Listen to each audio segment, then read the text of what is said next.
I love it when the family spends time in the kitchen. Bless you. Uh-oh. I hope the little munchkin's not getting sick.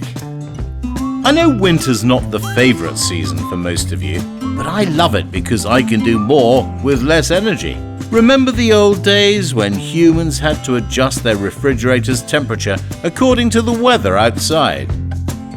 New models like me can regulate their temperature automatically. However, we might need adjustments too. If food goes bad too soon, that means your refrigerator should be set to a colder temperature. If food gets frozen, you should increase your refrigerator's temperature. Come on, take a big sip. There's my big girl.